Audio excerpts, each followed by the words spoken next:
Olá, alunos! Sejam bem-vindos a mais uma aula de língua portuguesa. Eu sou Milena Marães, professora de língua portuguesa, e é um prazer tê-los aqui. Professora, afinal, o que nós vamos estudar nesta aula? Acompanhem comigo. Objeto de conhecimento. Conhecimento dos elementos estruturais e estilísticos dos diferentes gêneros literários em prosa e verso, correlacionando-os com seus respectivos contextos políticos e sociais. E o detalhamento, percepção da dimensão política e social dos discursos e ideologias presentes nas obras literárias, identificando características estruturais e estilísticas nos diferentes gêneros, a partir das práticas culturais, artísticas e verbais em contextos diversos, locais, regionais e globais. Vamos então à nossa aula?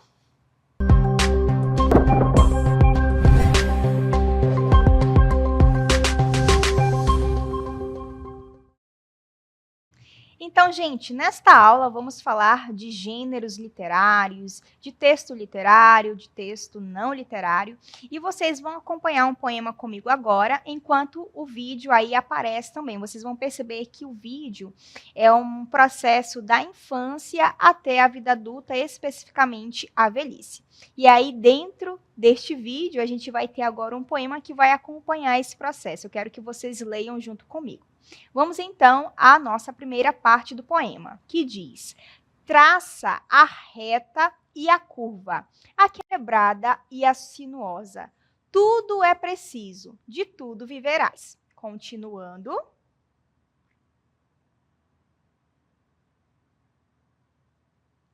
Cuida com exatidão da perpendicular e das paralelas perfeitas com apurado rigor. Não sei se vocês conseguem perceber, mas o poema vai falando de construir a vida e que nem tudo pode ser 100% no rigor. Vamos continuar com a leitura do poema.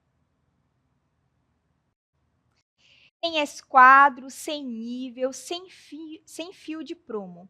Traçarás perspectivas, projetarás estruturas. Continuando com a leitura do texto.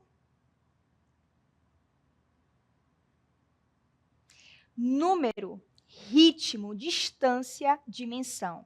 Tens os teus olhos, o teu pulso, a tua memória. Continuando.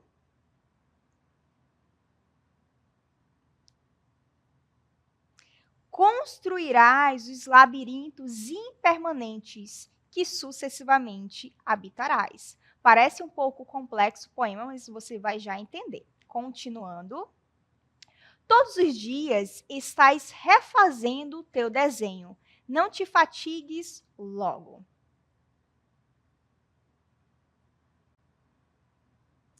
Tens trabalho para toda a vida, e nem para o teu sepulcro terás a medida certa. Continuando para fecharmos este momento do poema. Somos sempre um pouco menos do que pensávamos, raramente um pouco mais.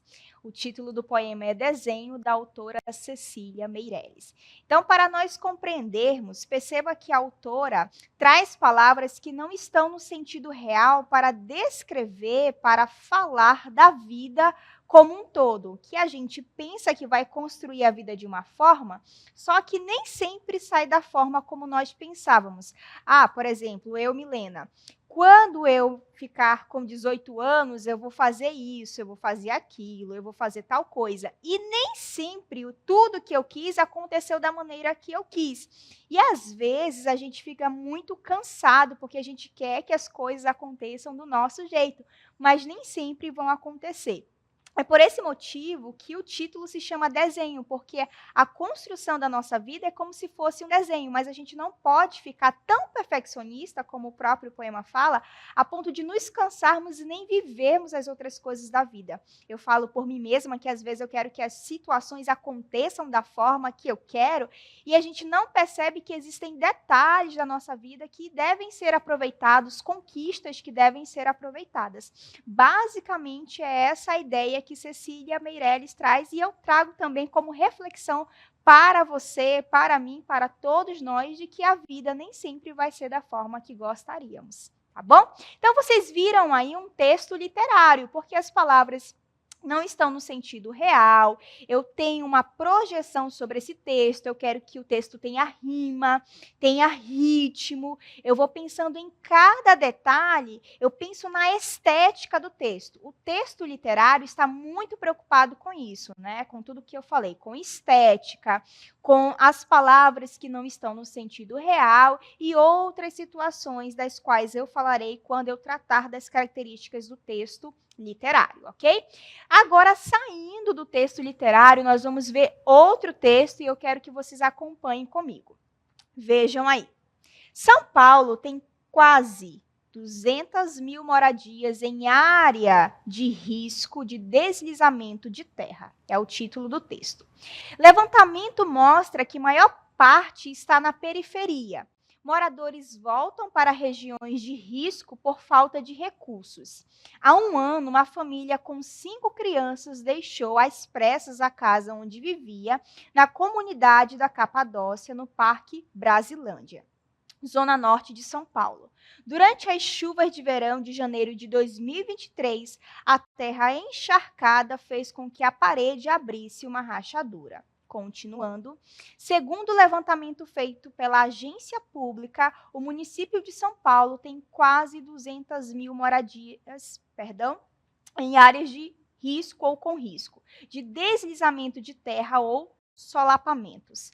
Ao todo, a apuração com dados do GeoSampa, portal mantido pela Prefeitura de São Paulo, encontrou, olha o tanto de moradias, gente, 185 mil moradias em regiões classificadas como de risco.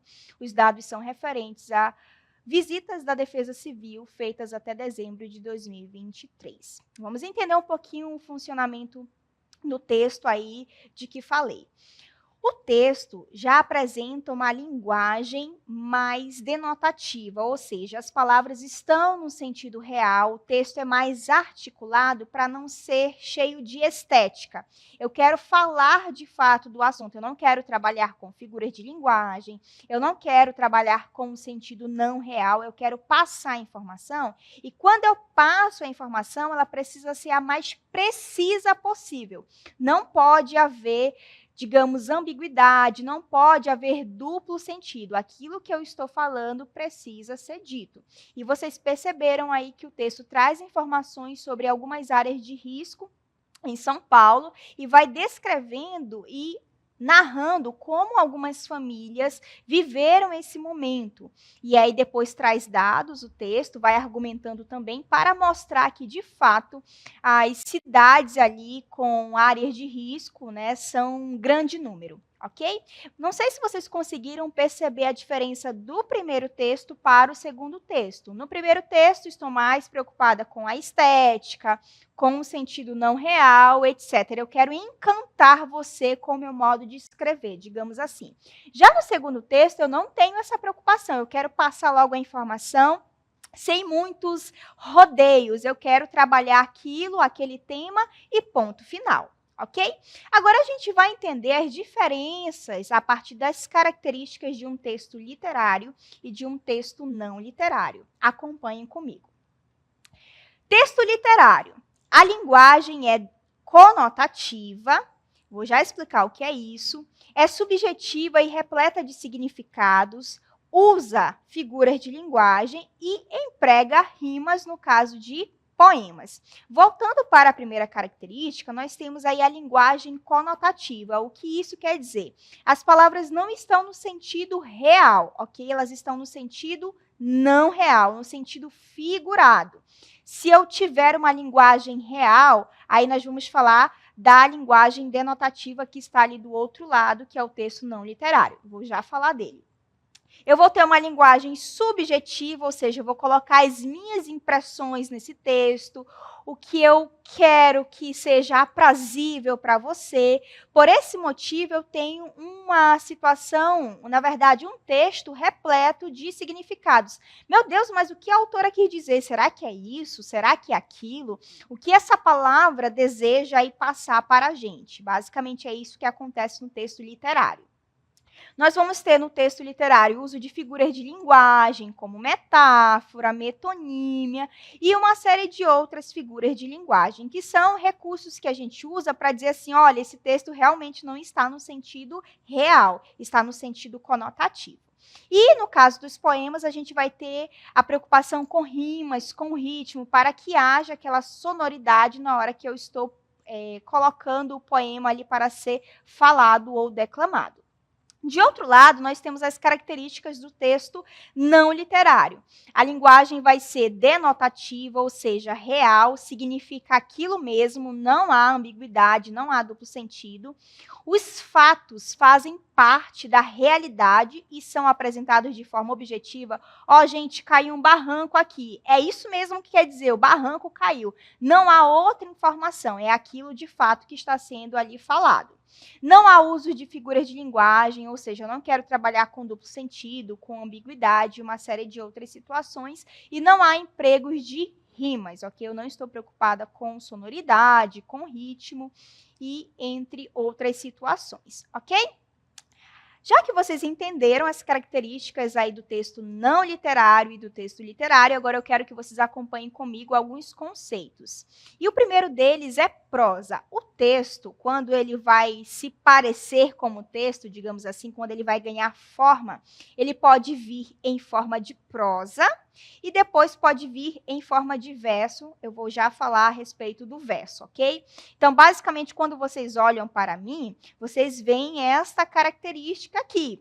Mas dentro de mim há uma essência, digamos assim. É basicamente o que acontece.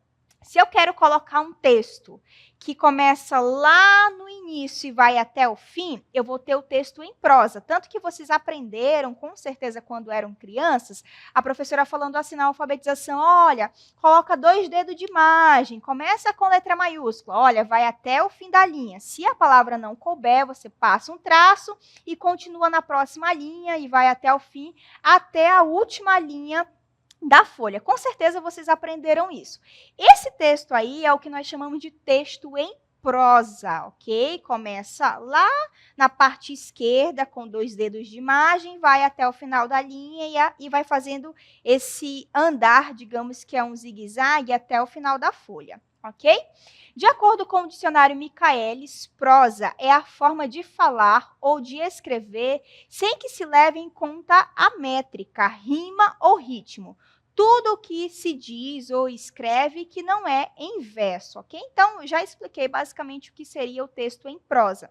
Eu não estou preocupada aí com ritmo, com rima, com métrica. Ai, meu Deus, eu vou colocar até aqui porque tem que rimar com a outra parte. Não, eu vou escrevendo o texto e vou fazendo isso até o fim da última linha, tá bom? Esse é o texto em prosa. Contrário disso é o texto em verso. Acompanhe comigo aí o conceito. De acordo com o dicionário Michaelis, verso é a palavra ou reunião de palavras que representam uma unidade rítmica de um poema, conforme regras fixas, convencionalmente adotadas. Quando eu vou fazer um poema, com certeza vocês já perceberam. Ah, tem 3 linhas aqui, depois mais 3 linhas aqui, e parece que eles seguem um ritmo. Ah, essa linha vai até o meio, e depois a linha vai até a metade, e assim por diante. Então, eu vou pensando. Por isso que ele fala que existem regras fixas no poema, e eu sigo uma métrica para que haja, inclusive, a combinação. A palavra que está aqui vai combinar com esta outra. E por isso que existe o ritmo, a sonoridade e assim por diante, ok? No primeiro exemplo, logo que eu comecei a trazer ali o poema, falar do poema de Cecília Meirelles, eu tenho um texto em verso. Vocês perceberam lá a construção do verso. Já no segundo exemplo, eu tenho a prosa, né? Vocês viram que é um texto que vai do início ao fim. Tomando como base todos esses conceitos aí que vocês viram, agora a gente vai falar de outro conceito que são os gêneros literários.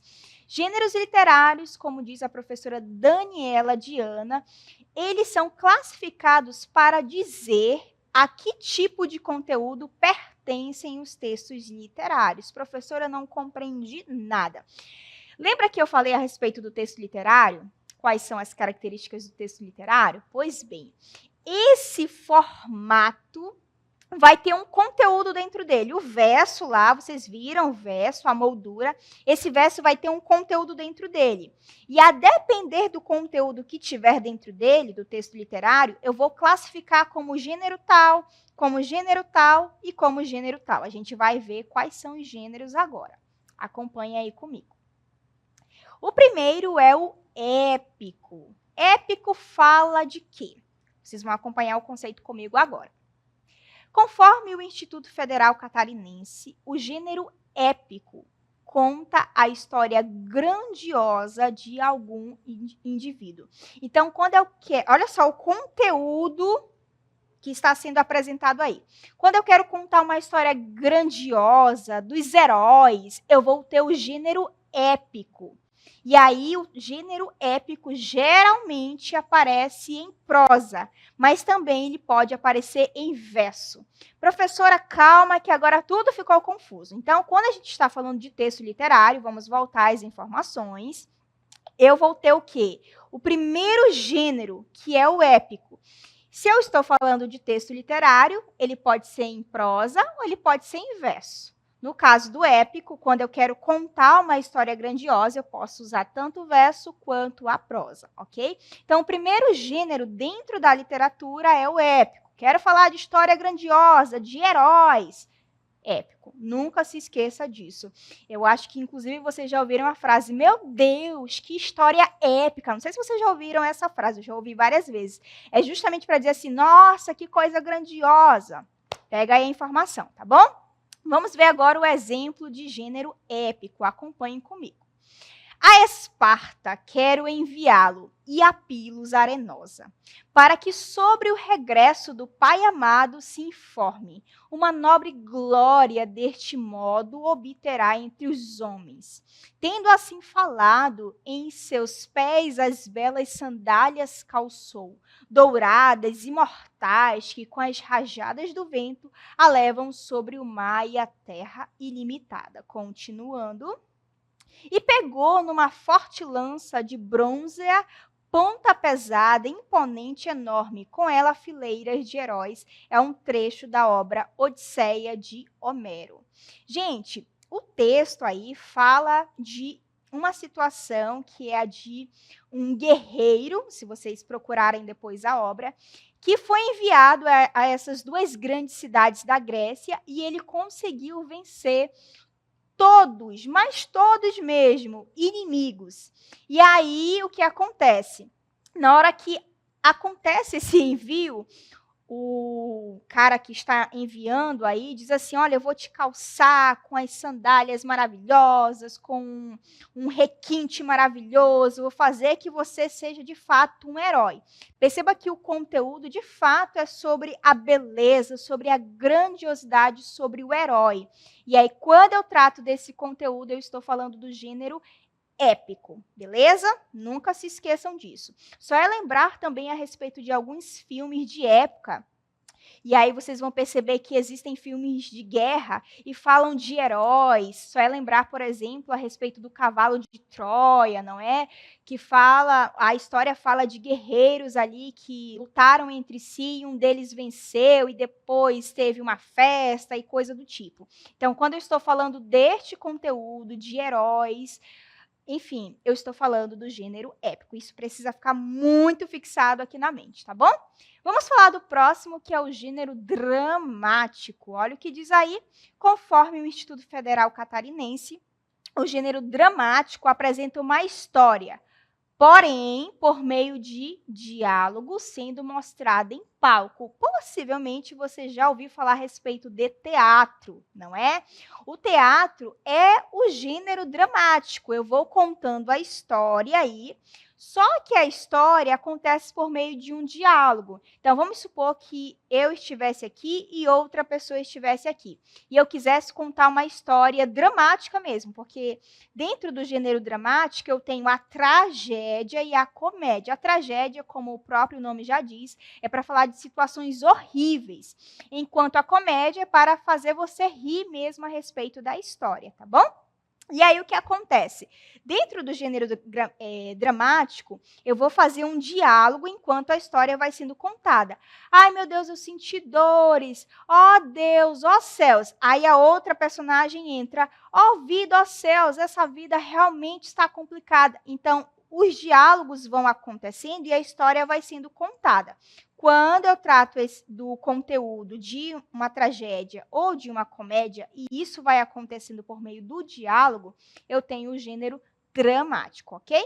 Quero que vocês acompanhem comigo aí o exemplo. Medeia.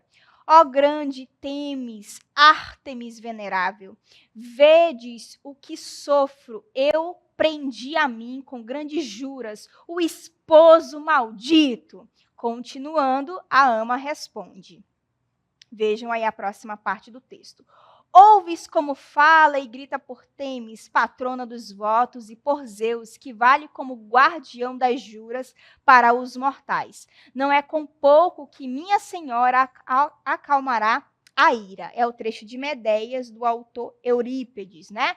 Então, para a gente entender o contexto a respeito da obra é o seguinte: neste momento, a Medeia está clamando a deusa Ártemis, que é a deusa do parto, a deusa da guerra, mas, sobretudo, no contexto do parto, porque a Medeia vai assassinar os filhos por causa da vingança que ela deseja fazer com o marido. O marido abandonou Medeia, ok, com os filhos, e aí ela diz assim, não vai ficar dessa forma. E ela faz um clamor a deusa Ártemis pedindo socorro, falando da vida, e isso vai acontecendo por meio do diálogo entre ela e a ama, que, digamos, é a servente ali, né, como se chamava à época, a companheira de servidão, é assim que se chamava à época, ok?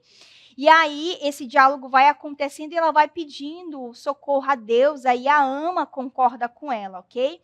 Justamente por causa de toda essa situação que aconteceu aí. Especificamente dentro do gênero dramático, a tragédia, porque no final o que acontece é uma tragédia. Já estou trazendo spoilers aqui, depois vocês podem pesquisar, mas já deu spoiler, né? E aí é isso que acontece no final. Se fosse uma comédia, nós teríamos uma situação cômica também. E vale lembrar agora um fato muito importante, que dentro da comédia, quando você volta às obras gregas, por exemplo, quem está servindo de palco ali para as pessoas rirem é a plebe, tá? O povão mesmo, digamos assim. Usa-se a situação da plebe para fazer com que reis, rainhas, enfim, todo aquele pessoal ali risse, ok? É isso. Continuando aí, nós temos o outro gênero literário, que é o último, e se chama lírico. Conforme o Instituto Federal Catarinense, o gênero lírico registra a subjetividade de um ser por intermédio da voz lírica. Não sei se vocês viram lá no começo do momento da aula, especificamente o primeiro texto, que eu estava declamando o poema. Parece que a voz que está ali está dando um conselho, está falando para você, olha, não se canse, não faça isso, caminhe devagar. Essa voz aí que sai no poema é o que nós chamamos de voz lírica. Quando vocês vão ler o poema e vão interpretar, também é chamado, ok, esse processo de voz lírica como eu lírico. Com certeza vocês já ouviram essa expressão. Então, tanto a voz lírica quanto o eu lírico são a mesma ideia. É como se uma voz estivesse falando ali no poema, por exemplo. E aí o gênero lírico tem disso, ok? Ele está mais voltado para o poema. Tanto que vem da ideia de líria, que é justamente a questão da música. Se vocês perceberem, inclusive, a música é como se fosse um poema, existe um ritmo, uma sonoridade ali e tudo mais. E aí eu vou trazer subjetividade, porque o gênero lírico tem disso, subjetividade, minha interpretação, minhas emoções em jogo, ok? Agora nós vamos fazer uma síntese a respeito do que nós vimos nesta aula. Eu quero que vocês acompanhem comigo agora. Então, o que nós vimos na aula? Nós vimos o conceito de texto literário e de texto não literário. E a gente precisa relembrar que o texto literário vai ter um sentido conotativo, vai ter uso de figuras de linguagem, eu vou estar preocupada com o quê? Com rima, se for o caso do poema, não é? A estrutura ali da sonoridade. De outro lado, eu vou ter o texto não literário, que ele vai ser totalmente o contrário do texto literário, ok? O texto não literário vai ter linguagem, sentido denotativo, vai ser real mesmo, é aquilo que significa. Eu não vou fazer uso de figuras de linguagem, eu estou preocupada com a objetividade da informação. Olha, a informação é esta, esta, esta. Diferente do texto não literário, que a minha subjetividade, a minha interpretação, as minhas emoções vão aparecer ali, ok? E aí, partindo dessa ideia especificamente do texto literário, é como se vocês puxassem assim algumas setas, ok? Eu vou ter 3 gêneros literários. Lembrando que o conceito de gênero, como disse a professora Daniela, diz respeito ao conteúdo. Que tipo de conteúdo, que tipo de essência eu quero trazer? É uma história heróica? Então, eu vou falar do gênero épico, porque o gênero épico é justamente para falar dessa ideia de herói, de grandiosidade. E vocês vão ver vários textos na literatura tratando disso. Então, quando eu quero falar de heróis, texto épico é algo mágico, grandioso, digno, ok? Agora, se eu quero falar de uma tragédia, eu vou para o gênero dramático, ok? Pode ser a tragédia, mas também pode ser a comédia. Diferente do gênero épico, que pode ser em verso ou em prosa, o gênero dramático vai trabalhar com diálogos. O texto também vai estar escrito ali, ok? Geralmente em prosa, só que vai acontecer um diálogo, ok? Os personagens vão conversando e a história vai acontecendo. E, por fim, nós vamos ter o gênero lírico.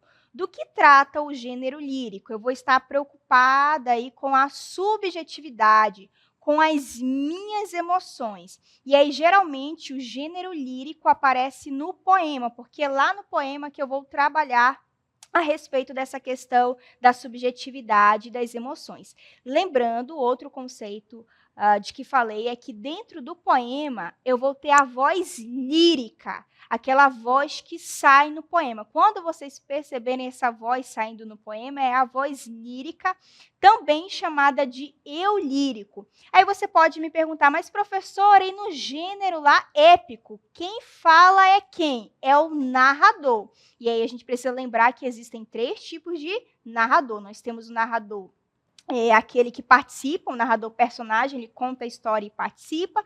Nós temos o narrador observador, ele só conta a história e observa a história. E nós temos o narrador onisciente, aquele que observa a história acontecendo, mas também sabe os sentimentos dos personagens, tá bom? Então, em resumo, nós vimos texto literário versus texto não literário e depois nós vimos os 3 gêneros literários, ok? Eu espero que vocês tenham entendido e eu fico por aqui.